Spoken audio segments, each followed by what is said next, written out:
kotse. No? For example, may tatahiin sa inyo sa braso.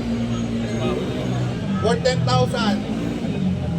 Siyempre alam natin, kayang i-cover 20,000, padagdag yung tahi.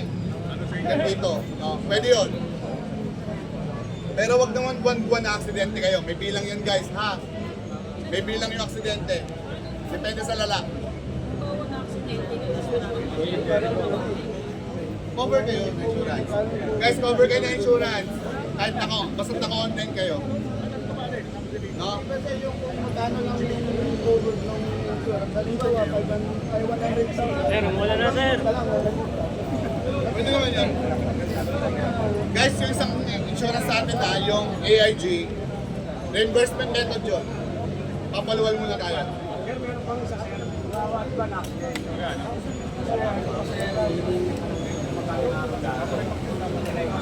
Ay. Ayun. Guys, ganito ano, pagdating sa sa mga pag-uusap, kasi pag-uusapan yan sa police station, sa tawag dito, sa SPG, no, sa traffic station, pag-trigger kayo po, nakita niyo po na meron kayong alarm sa LTO na expect tayo sa biyahe, possible magkaroon kayo ng sanction. Swerte rin masasuspect yung pero for banning yun, naliwanan. Okay. Sa long pick up, ito, fresh to, no? Last week, tumami ang long pick ups natin. So dahil nagbigay ng guidelines yung DWG, yung gobyerno, na at least 3 kilometer radius na tayo. Sakit isipin, no? 3 kilometer radius, bakit?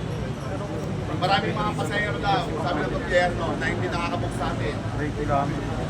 Dahil sa mga cancellation. 3 kilometers. Madami ang cancellation, sarap naman natin ang rating ng cancellation. 3 kilometers to eh. So, i-avoid nyo yung mga Nalastasan mo lang yan. cancellations. May white things pumasok.